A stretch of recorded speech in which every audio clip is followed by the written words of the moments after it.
رب کے بارے میں جیسا گمان کرے گا اللہ بھی تیرے لیے ویسا ہی بن جائے گا.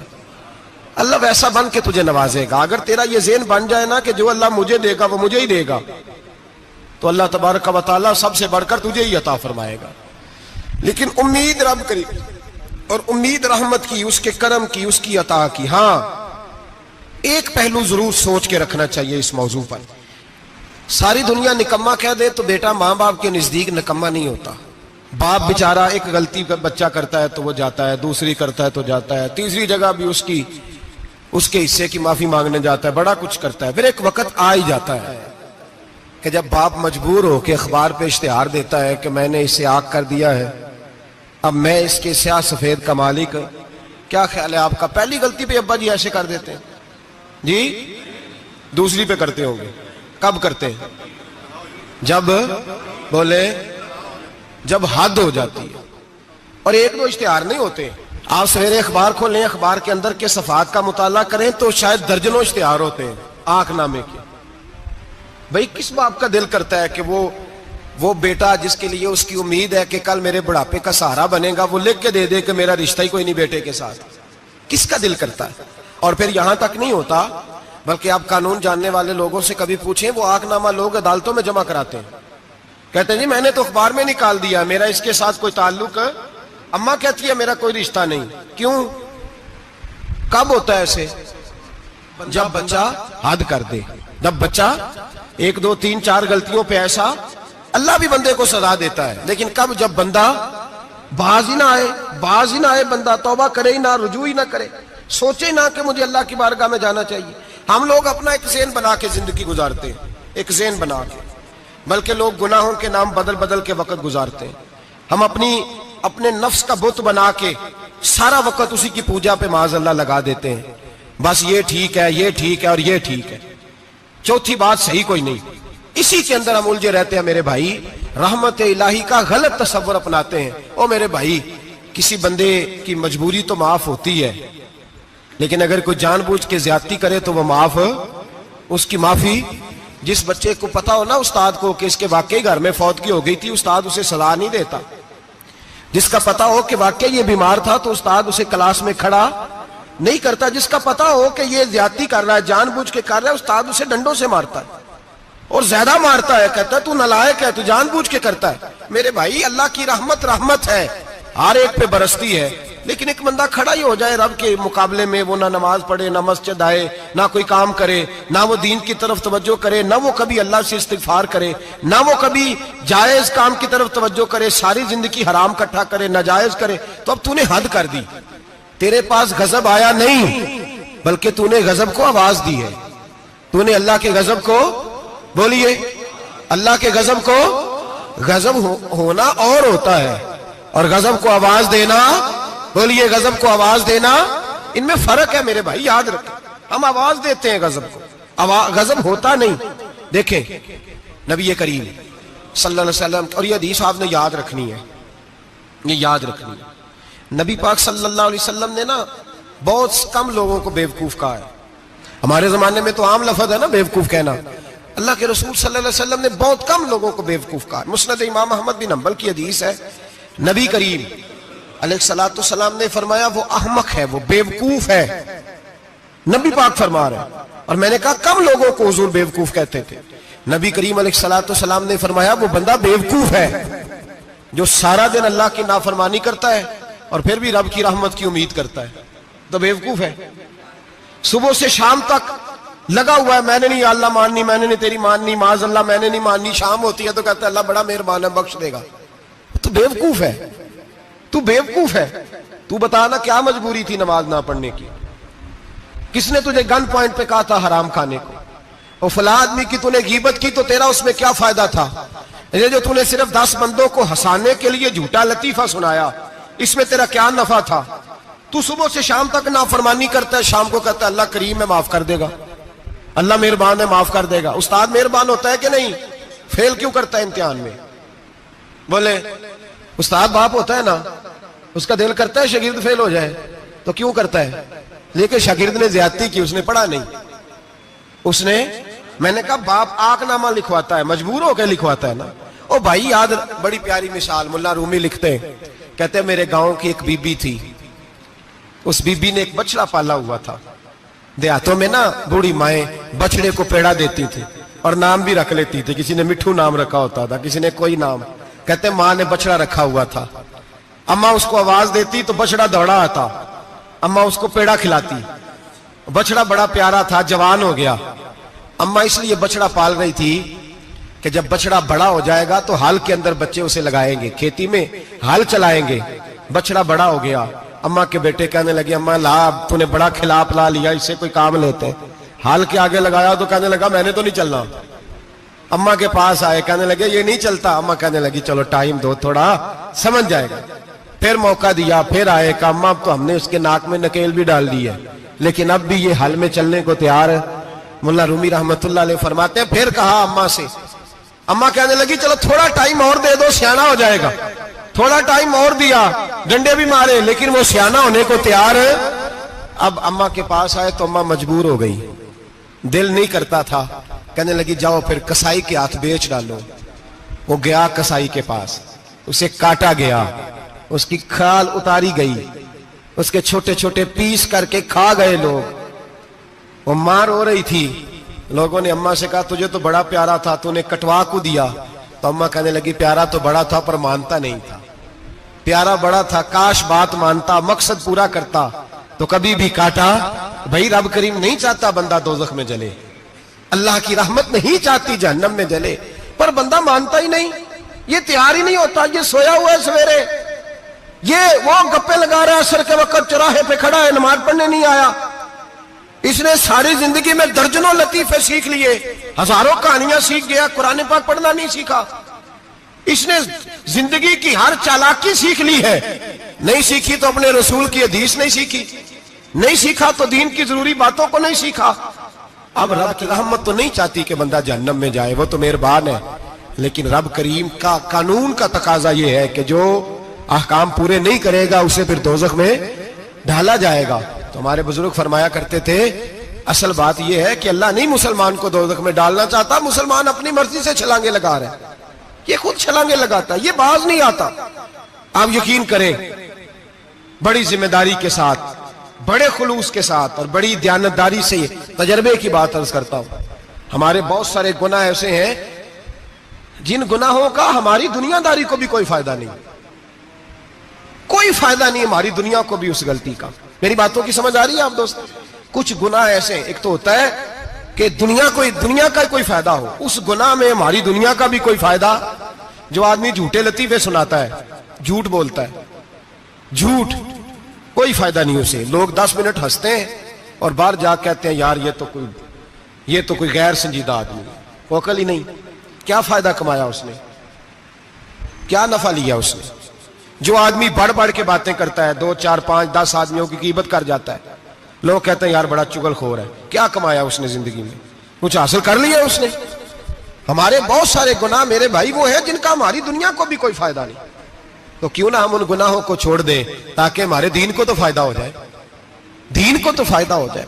صرف زبان کے ذائقے ہیں، کچھ دیر کے لیے ہماری طبیعت کے تقاضے ہیں، 10 منٹ کی مسکراہٹ ہے جس کے لیے ہم اللہ تبارک و تعالیٰ کا قانون توڑتے پھر جا رہا ہوں۔ میرے حبیب کریم علیہ السلام نے مسلمان کو کہا ہے کہ تیرا رب تو چاہتا ہے کہ بس تو آ جا، وہ تجھ پہ رحمت نازل کر دے گا۔ آنا تو شرط ہے کہ نہیں؟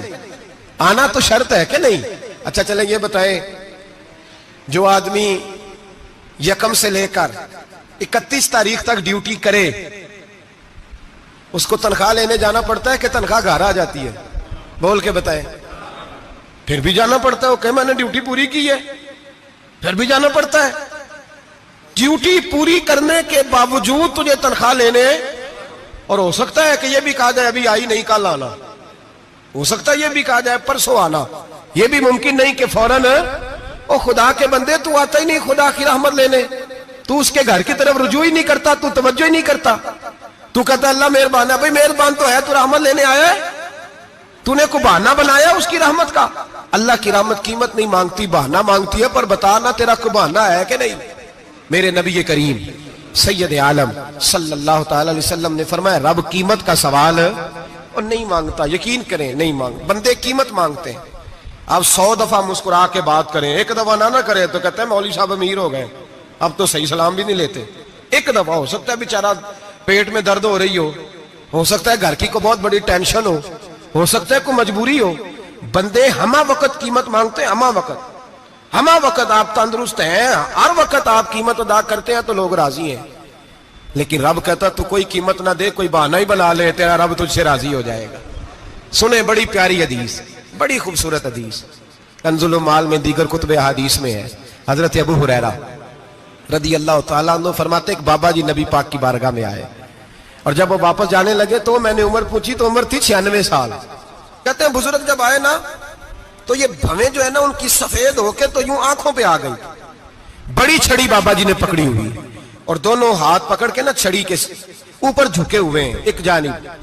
قربان جاؤں, کہتے ہیں جب وہ بزرگ مسجد میں داخل ہوئے تو میرے رسول نے کھڑے ہو کے استقبال فرمایا, کھڑے ہو, اور نبی کریم صلی اللہ علیہ وسلم نے آگے بڑھ کے بابا جی کو بازو سے پکڑا اور بٹھایا. حضور بیٹھ گئے. کہا بزرگوں کیسے آئے ہو؟ تو کہتے ہیں وہ بابا جی بات کرتے تو آنکھ کھول کے پہلے حضور کا چہرہ دیکھتے, پھر وہ بات کرتے تو ان کے لب و لہجے کے اندر بڑی پریشانی, بڑی تکلیف, بڑی مایوسی. عرض کرنے لگے یا رسول اللہ, حضور زندگی ساری گناہوں میں بیت گئی ہے, حضور غلطیاں ہی غلطیاں, یاد ماضی عذاب ہے, یا رب چھین لے مجھ سے حافظہ میرا. اے اللہ کے رسول بڑی لمبی فہرست ہے, پاپ ہی پاپ ہے, کالے سیاہ دفتر ہے. یا رسول اللہ صلی اللہ علیہ وسلم جب پلٹ کے دیکھتا ہوں حضور مجھے نیکی دکھائی نہیں دیتی. حضور اس عمر میں آپ کا ایک صحابی ملا ہے, اس نے بات سمجھائی ہے تو تھوڑا خیال آیا ہے, لیکن یا رسول اللہ صلی اللہ علیہ وسلم اب میرا وجود بیکار ہو گیا ہے, حضور بوڑھا ہو گیا ہوں. 3 باتیں کہیں بزرگوں نے اور نرالی کہیں. کہنے لگے یا رسول اللہ صلی اللہ علیہ وسلم, حضور اب تو میری کمر بھی سیدھی نہیں ہوتی کہ میں نماز ہی صحیح ادا کر سکوں, بوڑھا ہو گیا ہوں. یا رسول اللہ صلی اللہ علیہ وسلم اب میرے اندر طاقت نہیں کہ میں محنت مزدوری کر کے صدقے اور خیرات دے سکوں. یا رسول اللہ صلی اللہ علیہ وسلم اب میں تلوار لے کے جہاد بھی نہیں کر سکتا.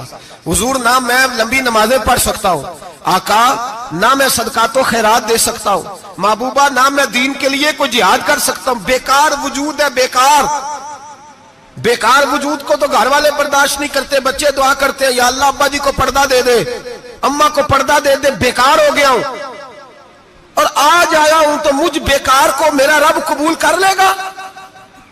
آج کلمہ پڑھوں تو بیکار ہوں, کسی کام کا نہیں, نہ نماز نہ صدقات نہ جہاد, قبول کر لے گا؟ حضرت ابو ہریرہ فرماتے ہیں جیسے برسات میں بارش کی جھڑی لگتی ہے, یوں مصطفیٰ کی آنکھوں سے جھڑی لگ گئی. حضور کھل کے روئے, کھل کے. اور میرے حبیب پاک نے فرمایا بزرگوں بڑے مجاہد ہیں, دین کے لیے جہاد کرنے والے بڑے ہیں, رب کریم کو آپ کی تلوار کی اتنی حاجت نہیں. اور فرمایا اس کے خزانے کوئی خالی تو نہیں کہ آپ ہی گویا صدقہ دیں گے تو بھرے جائیں گے. اور فرمایا پھر رب کریم کی شان میں اضافہ نہیں کرتی عبادتیں, وہ تو بندے کو نفع دیتی ہیں. میں بزرگوں نہ آپ جہاد کریں نہ آپ صدقات دیں, لا لمبی نمازیں پڑھیں, آپ صدق دل سے آ جائیں, اللہ کے رسول کا وعدہ ہے رب آپ کو بغیر حساب کتاب جنت عطا فرما دے گا. آنا تو شرط ہے کہ نہیں, آئیں تو صحیح, نہ پہنچے تو صحیح, آ جائیں. اس کو نہیں عادت صدقات و خیرات کی, جہاد کی, تبلیغ, آئے تو صحیح نا. ان العبد اذا اعترف ثم تاب تاب اللہ علیہ.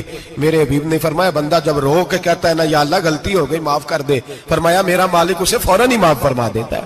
تو آ تو صحیح, تو آتا ہی نہیں, تو آ ہی نہیں رہا, تو گھر میں بیٹھا ہوا ہے, تو سویا ہوا ہے, تو دکانداری کر رہا ہے, تو پیسے گن رہا ہے, تو آیا ہی نہیں, آ تو صحیح. بلکہ میرے نبی پاک فرماتے ہیں جب اللہ پاک کا بھاگا ہوا غلام آتا ہے پھر تو اللہ زیادہ راضی ہوتا ہے, پھر تو اللہ زیادہ راضی ہوتا ہے, زیادہ راضی ہوتا ہے. تو آ تو صحیح, پہنچ تو صحیح. بلکہ صوفیات تو اور بات کرتے ہیں, وہ کہتے ہیں تو کبھی بھول کے بھی رب رب کرے تو اللہ تو اسے بھی قبول کر لیتا ہے, بھول کے. ملا رومی کہتے ہیں بنی اسرائیل کا بندہ ہے, صنم پتھر کو کہتے ہیں, بت کو کہتے ہیں, بت کے سامنے کھڑا ہے اور ساری رات کہتا ہے یا صنم یا صنم یا صنم, اے پتھر اے بت, ساری رات پکارتا رہا. رات گہری ہو گئی, نیند کا غلبہ, تھک گیا, سونے کے قریب آیا تو غلطی سے منہ سے نکل گیا یا صمد, یا صنم کی جگہ نکل گیا. رب کریم نے فرمایا جبریل دوڑ کے جا, جو مانگتا اسے دے دے. حضرت جبریل عرض کرتے ہیں مولا بھول کے تیرا نام لے رہا ہے, بھول کے لے رہا ہے. تو رب کریم نے فرمایا چل نام تو میرا ہی لے رہا ہے نا, میرا لے رہا ہے نا, یا اللہ وہ اللہ کریم نے فرمایا جھوٹے کے سامنے ساری رات کا کھڑا ہے, ساری رات کا پکار رہا ہے, اسے کچھ نہیں ملا, تو سچے کا نام لیا ہے. اگر میں بھی کچھ نہ دوں اور بت میں اور مجھ میں فرق کیا رہ جائے گا؟ جا جو مانگتا ہے جھولی بھر کے دے, نام تو لیا ہے نا.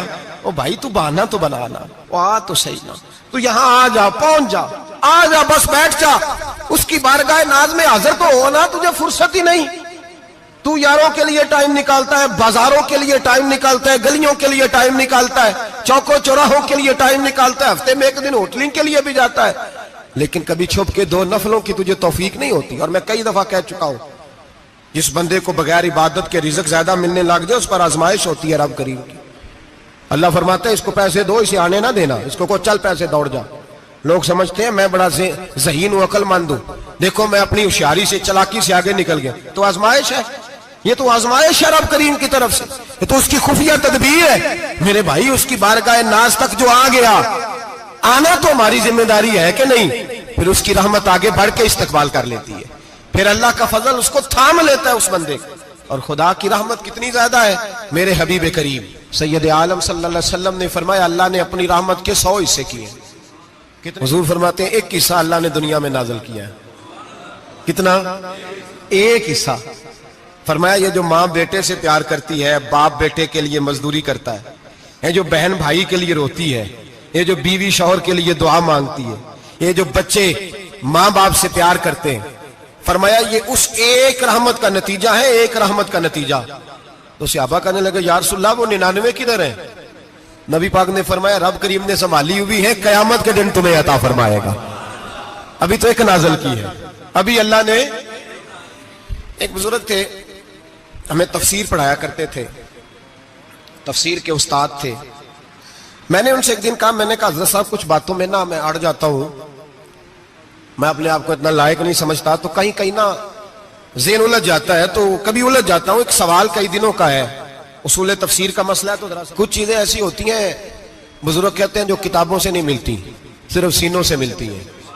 کورس تو فقط لفظ ہی سکھاتے ہیں, یہ آدمی ہے جو آدمی بناتے ہیں. میں نے کہا صاحب یہ سمجھ نہیں آئی کہ یہاں بھی صاحب وہاں بھی صاحب. کہنے لگے جی کس طرح؟ میں نے کہا جی یہاں قبر میں بھی سوالوں کے جواب اور پھر قیامت میں بھی. مجھے کہنے لگے جاؤ امام راضی کی تفسیر اٹھا کے لاؤ. میں تفسیر ان کے سامنے لا کے رکھی, تو کہنے لگے یہ سیدنا یوسف علیہ السلام کا واقعہ ذرا دیکھو تفسیر یوسف میں, اس میں ایک عجیب بات لکھی ہے. حضرت یوسف علیہ السلام کے زمانے میں قحط ہو گیا, تو جناب یوسف علیہ السلام نے, کیونکہ آپ اللہ کے نبی سے پہلے سے جان گئے قحط ہوگا, تو حضرت یوسف نے گندم پہلے سٹاک کر لی تھی بہت زیادہ. باقی علاقوں میں جب قحط پڑا نا, اب سب لوگوں نے مصر کی طرف رجحان کیا گندم لینے کے لیے. تو حضرت یوسف علیہ السلام نے نا شہر کے دروازے پر بندے کھڑے کر دیے. فرمایا جو بندہ آئے نا اس سے 2 سوال پوچھنا. جو آئیں گے لوگ گندم خریدنے, جو آئے 2 سوال پوچھنا. ایک پوچھنا کہاں سے آیا ہے, اور ایک پوچھنا لے کے کیا آیا ہے.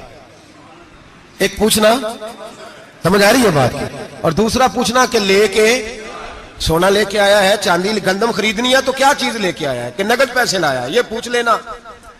جو آئے 2 باتیں پوچھنا. ایک پوچھنا کہاں سے آیا ہے, اور دوسرا پوچھنا کیا. ایک روایت میں 3 سوال بھی ہیں, لیکن فرمایا پوچھنا 2 سوال ضرور. انتظار تھا نا بھائیوں کا کنان سے آنے والوں کا. فرمانے لگے سب سے 2 سوال پوچھنا, جب کنان والے آئے نا ان سے صرف اتنا پوچھ لینا کہ وہ کہاں سے آئے ہیں. اگر پوچھے نا کنان سے آئے ہیں تو پھر یہ نہ پوچھنا کیا لے کے آئے ہیں, پھر میں جیب میں خود ٹٹول لوں گا وہ کیا لے کے آئے. باقیوں سے 2 سوال. جب میرے بھائی آئے نا, بھائی بھائیاں دے ویری ہوندے تے بھائی بھائیاں دیاں باواں, جب میرے بھائی آئے تو ان سے یہ نہیں پوچھنا کہ وہ کیا, بس یہ پوچھنا کہ کہاں سے. اتنی بات پوچھنا, باقی میں پوچھ لوں گا.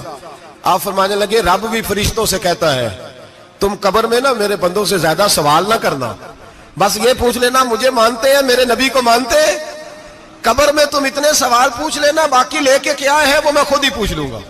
فرشتوں کے سامنے رب کریم اپنے بندے کو بے آبرو کرنا, بس تو یہ بتا دے اللہ رسول کو مانتا ہے کہ نہیں. باقی جو تیرا حساب کتاب ہے نا, اللہ فرماتے ہیں میں قیامت میں کر لوں گا, میں پوچھ لوں گا اس کا کیا علاج کرنا ہے. بس تم اتنا بتا دو مجھے مانتے ہو, میرے رسول کو, میرے بھائی, میرے نبی کریم علیہ السلام. فرماتے ہیں جو بندہ توبہ کرنے والا تھا, اللہ کی بارگاہ میں آنے والا تھا, بار بار توبہ کرتا تھا, احساس رہتا تھا, اسے احساس تھا, آیا کرتا تھا, پھر بھی غلطیاں ہو گئی.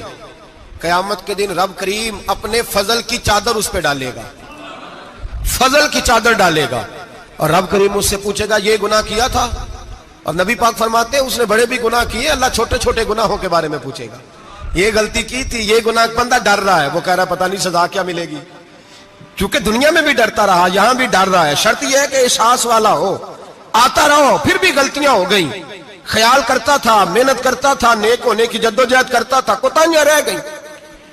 یہ گناہ کیا تھا یا اللہ بھول گیا تھا, یہ گناہ کیا اللہ مجھ سے غلطی ہو گئی, یہاں بھی کیا تھا یا اللہ غلطی ہو گئی.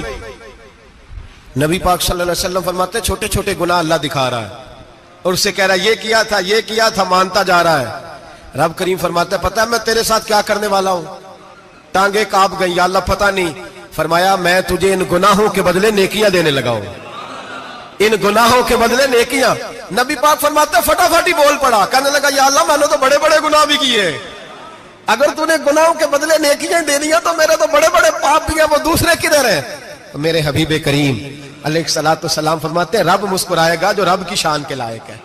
اللہ فرمائے گا تیرے دل میں احساس تھا, تو آیا کرتا تھا, تو توبہ کرتا تھا, تو میری بارگاہ ناز میں آتا تھا, پتہ تیرے اوپر چادر کیوں ڈالی ہے؟ یا اللہ نہیں. فرمایا میں تجھے اپنی رحمت کی چادر میں چھپا کے جنت میں داخل کرنا چاہتا ہوں.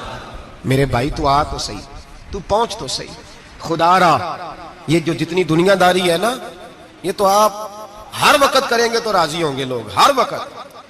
اور یہ جو ہم نے پلاننگ کی ہوئی ہے نا کہ میں فلانا کام کر کے سیانا ہو جاؤں گا, تو اتنی مہلت نہیں دی اللہ پاک نے.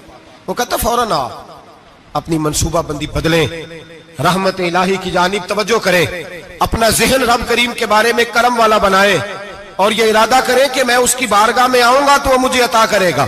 اپنے بازو پہ بھروسہ نہ کریں, اپنی عقل پہ بھروسہ نہ کریں. بھروسہ جب بھی کرے خدا کی رحمت پہ کرے, اس کے فضل پہ کریں, اس کے کرم پہ کریں, اور ذہن بنائیں کہ اللہ معاف کرنے والا ہے. ہمارے ذمہ یہ ہے کہ ہم اپنے گناہوں کا احساس پیدا کریں. ہماری ذمہ داری یہ ہے کہ ہم توبہ سچی اور کھری کریں. ہماری ڈیوٹی یہ ہے کہ ہم اللہ کی بارگاہ میں صحیح معنوں میں حاضری دیں. ہم توبہ بھی جھوٹی کرتے ہیں. کچھ لوگ تو خیر ویسے ڈٹ جاتے ہیں, کہتے ہیں ہم نہیں مانتے, وہ پکے لگے ہوئے ہیں, وہ کہتے ہیں نہیں عبادت نہیں کرنی چاہیے. میں نے کہا یار بس کرو, چھوڑ دو. اب اللہ کی عبادت کرنے کے لیے بھی تم سے سند لینی پڑے گی کہ مولوی صاحب اجازت دیں, نفل پڑھ لیں, اجازت لینی پڑے گی. اور بندے بڑے سمجھدار ہیں, وہ کوئی سیاسی بندہ دوسری پارٹی کا آ جائے تو اسے مطمئن کر لیتے ہیں. کچھ بسرا دوسری جماعت کا مسئلہ پوچھ لے, کہتے ہیں مولوی صاحب پوچھ کے دساں گا. یہ موٹی سی بات ہے. شبرات کو کیا ہوتا ہے؟ عبادت. کیا ہوتا ہے؟ بول کے بتائیں. یہی ہوتا ہے نا. تو اس کے لیے سرٹیفکیٹ کی ضرورت ہے جی.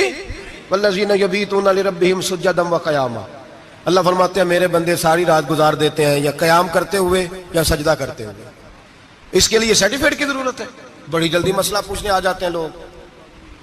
ہاں, ایک وہ ہے جو مانتے ہی نہیں سرے سے, ایک وہ ہے جو بڑا عجیب مانتے ہیں. وہ کہتے ہیں شبرات ہے, چھوٹا گوشت ہی نہیں مل رہا دکان سے.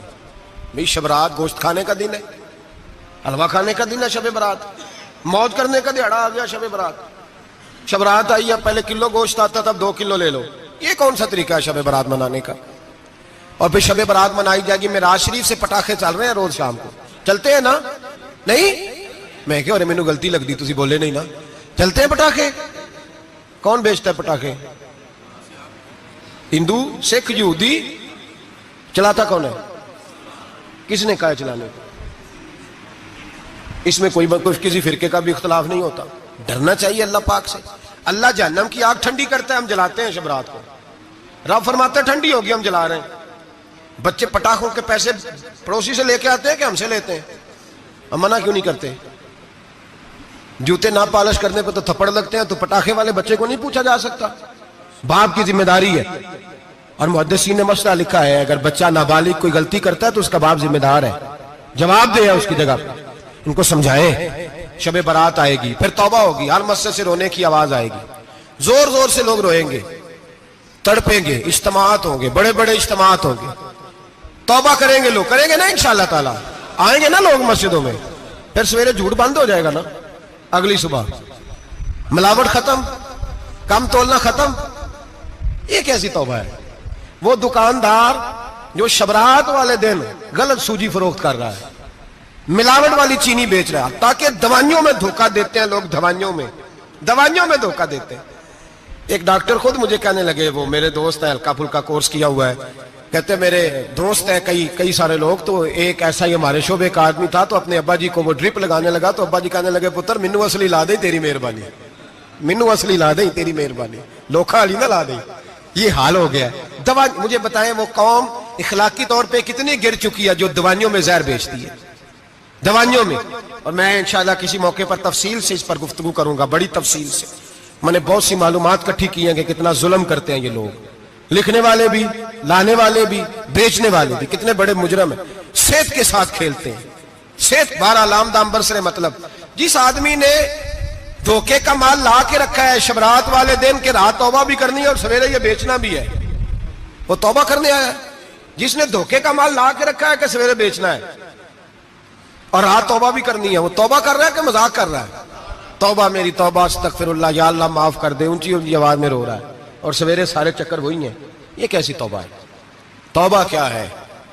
میرے نبی پاک علیہ السلام کے غلاموں نے توبہ کی تقسیم کی۔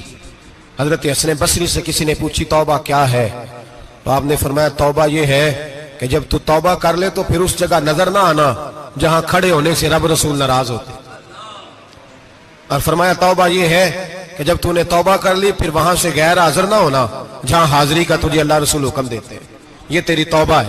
اور اگر تو ایسا نہیں کرتا پھر تو نے توبہ نہیں کی، پھر تو نے مذاق کیا۔ میرے بھائی رحمت الہی آواز دیتی ہے کی طرف رجوع کریں، دوڑے اور رحمت کی امید رکھ کے آئیں۔ یہ سمجھ لے کہ اللہ پاک، میں ایک بات اکثر کرتا ہوں، نبوت کا دروازہ بند ہوا ہے۔ داتا گنج بخش علی اجویری نے کہیں نہیں لکھا تھا کہ میرے بعد علی بن عثمان اجویری دوسرا نہیں آ سکتا۔ حضرت مجدد صاحب کہیں نہیں لکھ کے گئے کہ دوسرا مجدد الفسانی پیدا نہیں ہوگا۔ حضرت بہاءالحق نقشبند بخاری نے کہیں نہیں کہا کہ میرے جیسا ولی نہیں ہو سکے، بزرگوں نے کبھی نہیں کہا۔ تو جدوجہد تو کر۔ اقبال کہتے ہیں آج بھی ہو اگر ابراہیم کا ایمان پیدا، آگ کر سکتی ہے انداز گلستاں پیدا۔ تو پروگرام تو بنا، آگے کی طرف تو سفر کر۔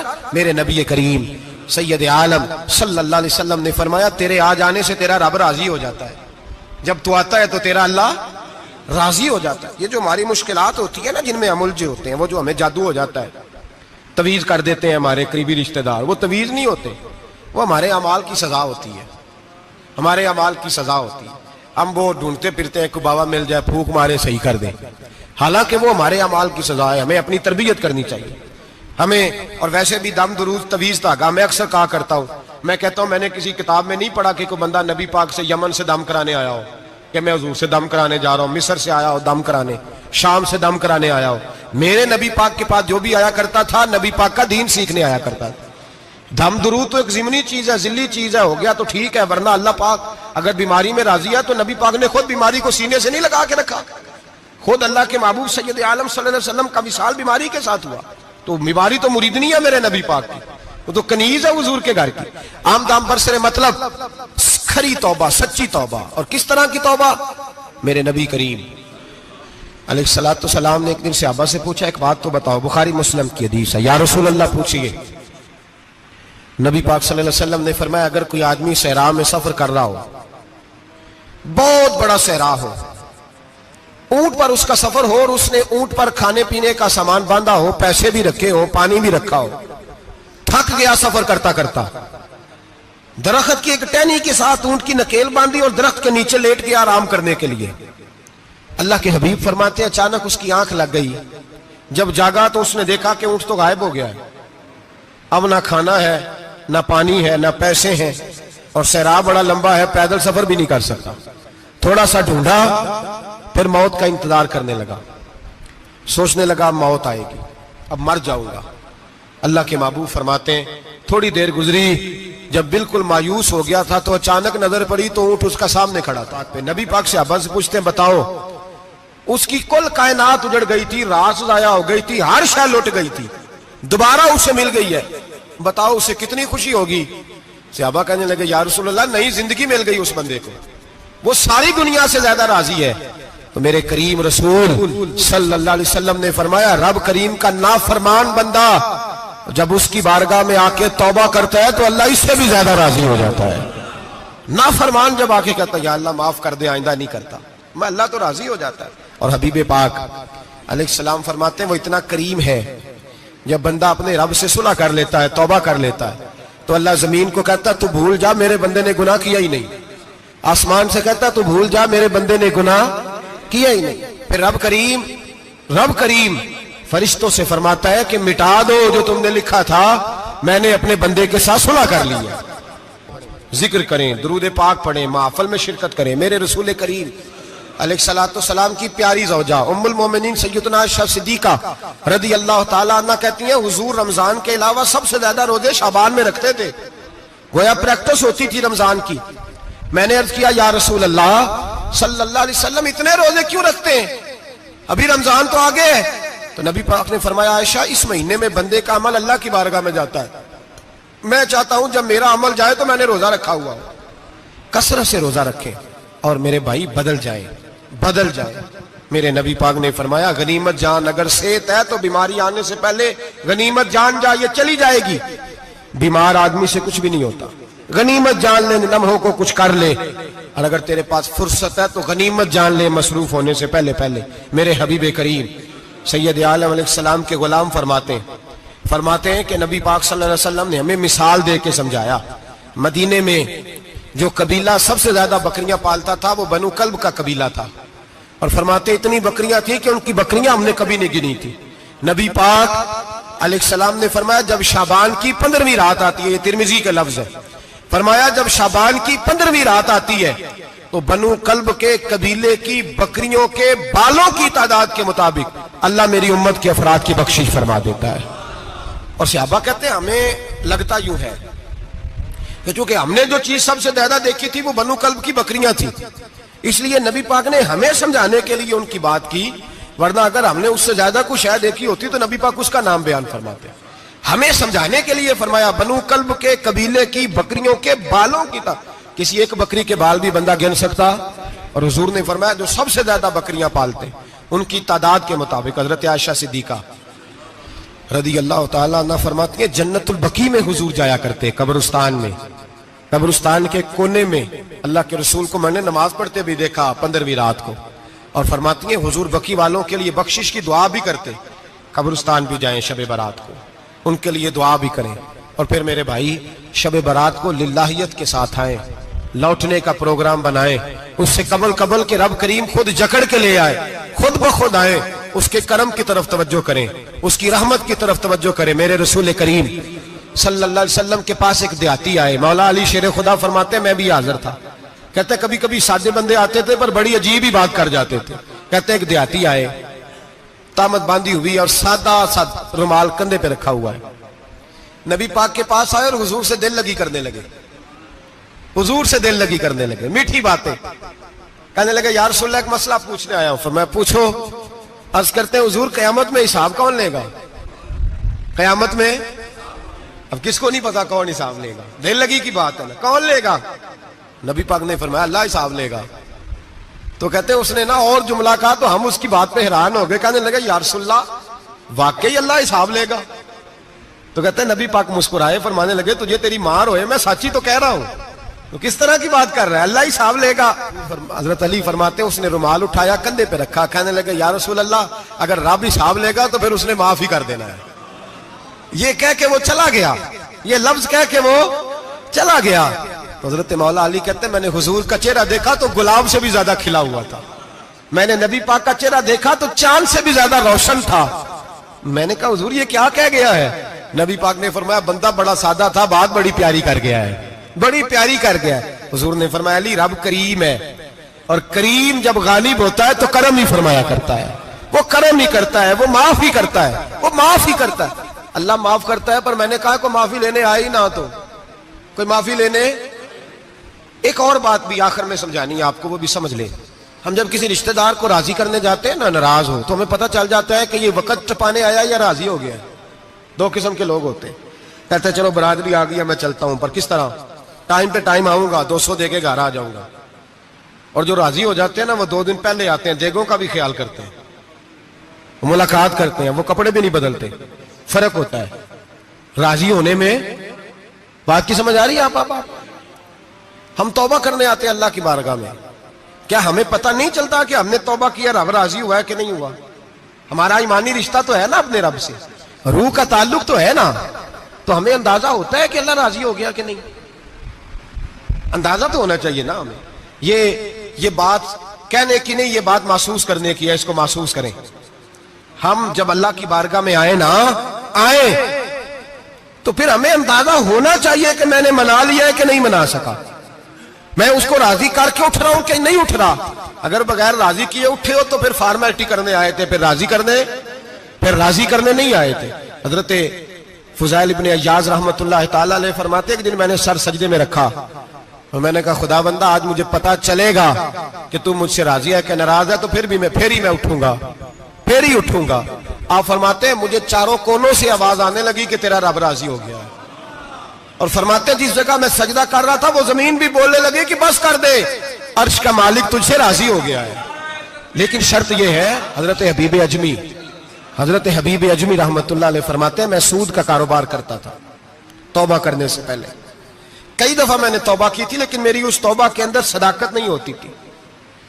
میرا دل بھی گواہی دیتا تھا کہ یہ نا بہت سارے بندے کہتے ہیں آئندہ نہیں کرتا وقت ٹپاتے ہیں. جس طرح بندوں کو دھوکہ دیتے ہیں اس طرح معاذ اللہ توبہ بھی اسی طرح کی کرتے ہیں، لیکن بعد میں دوبارہ اسی ڈگر پہ چل نکلتے ہیں جس پہ پہلے ہوتے ہیں.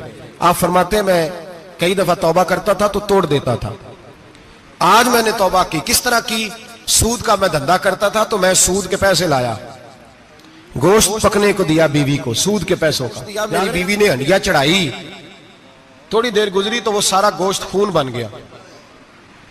میری بیوی اٹھا کے لائی، کہنے لگی لے جائیے جو تو غریبوں کا خون نچوڑ کے لایا تھا نا یہ خون بن گیا، خود بھی پی اور اولاد کو بھی پلاؤ. کہتے ہیں میں نے سچی توبہ کا فیصلہ کیا.